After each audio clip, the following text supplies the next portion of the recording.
Efectivamente, no podríamos acabar sin tocar pues el aspecto clásicamente más importante en el tratamiento del queratócono, que es la cirugía con queratoplastia. Para esto tenemos a la doctora Blanca Pollares, que además de haberse ya doctorado en medicina por la Universidad Autónoma de Madrid, es directora de la Unidad de Córnea del Instituto de Oftalmología Avanzada de Madrid y es especialista, o se dedica especialmente al tema de queratoconos, segmentos, queratoplastias, habiendo ampliado conocimientos en México de la mano de autoridades mundiales como el doctor Ramón Naranjo Tacman.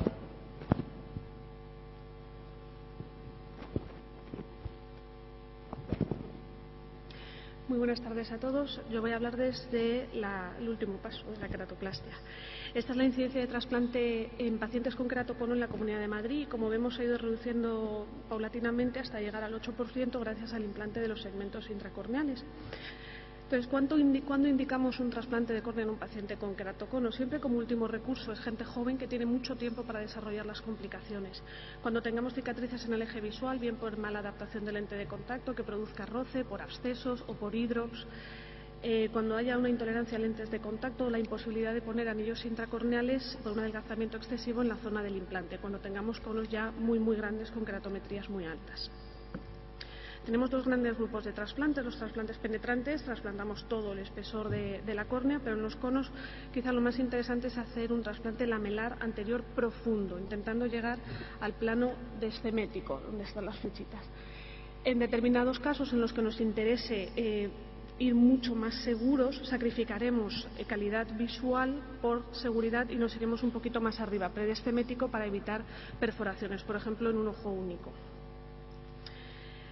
Por tanto, en los queratoconos siempre es más interesante hacer una lamelar anterior que una queratoplastia penetrante. Todos los estudios se ha estudiado que la pérdida de células endoteliales, tanto anual como a 5 años, es mucho menor en un lamelar y la supervivencia media es muchísimo mayor en un lamelar anterior que en una queratoplastia penetrante. La lamelar anterior tenemos diversas técnicas. En mis manos la que mejor me va es la técnica de la gran burbuja y para mí la cánula de Jones pues me facilita mucho la vida. Esa es la referencia de la cánula que uso. Hacemos una trepanación al 80% con un trepano de Barron. Una vuelta entera del trepano de Barron son 250 micras de profundidad. Hemos hecho previamente una paquimetría con un Norscan, un ultrasónico o con lo que queráis. Introducimos una burbuja de aire dentro de cámara anterior, un poquito más pequeña, esto va muy rápido, un poquito más pequeña, y esto es para indicaros que esta es la cánula de Jones, que es Roma, tiene unos agujeritos en la zona inferior, de tal forma que cuando insuflas el aire, todo este aire se va hacia abajo. En este caso es mi cuarto intento. Esto es para deciros que si a la primera no sale, seguir intentándolo, porque siempre vale la pena antes que hacer un penetrante. Buscamos el plano más profundo, la introducimos, la cánula es Roma, cuesta meterla. En este caso, como se ponía muy blanca, hice una queratectomía lamelar superficial y ahí se ve, no se ve muy bien, pero se hace la burbuja. Incidimos con un cuchillete, no vertical, sino tangencial. Ahora lo que hago es que primero marco dónde voy a hacer la incisión con un rotulador y luego incido, porque a veces me pasaba que no encontraba el agujero. Una vez hecho la pseudocámara, introducimos viscoelástico. Vamos eliminando todo el estroma superficial. Si nos queda alguna adherencia la vamos despegando y con una tijera recortamos todo el estroma anterior y ya tenemos ahí debajo la descemen. En nuestra córnea donante retiramos la membrana de descemen previa tinción con azul tripán y suturamos normalmente.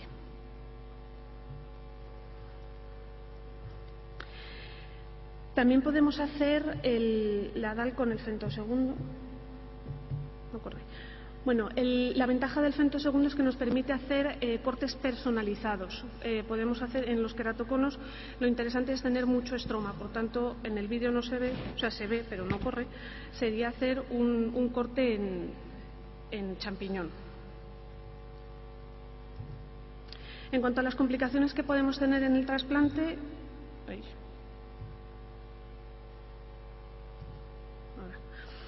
las microperforaciones. Hay un artículo de Anwar que tapa la microperforación con pegamento y sigue haciendo el trasplante. Si la burbuja de aire se nos mantiene en cámara anterior, podemos mantener ese aire o ese F6 al 10% al final de la cirugía en un intento de que se nos pegue la membrana de Descemen a la córnea donante. Si tenemos una macroperforación hay que reconvertir a un trasplante penetrante porque podemos tener una pseudocámara que determina un fracaso del injerto. Los pliegues de Descemen se deben a que tenemos una Descemen muy grande, hay una discrepancia de tamaño. Generalmente no afectan a la visión y desaparecen con el tiempo. El desprendimiento de la membrana de Descemen al día siguiente lo introducimos otra vez al paciente en quirófano y le metemos una burbuja de aire como si fuera una DESAEC. Y una de las complicaciones quizá más horribles, aparte de la perforación, es el síndrome de Urresta-Valía. Es una midriasis irreversible debido a la hipertensión ocular. Se ha asociado a al uso de colirios midriáticos en el posoperatorio.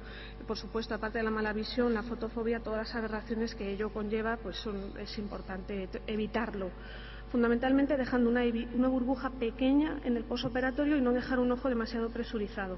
Se podría hacer una iridotomía inferior, yo todavía no tengo iridotomía inferior, no sé si lo previene.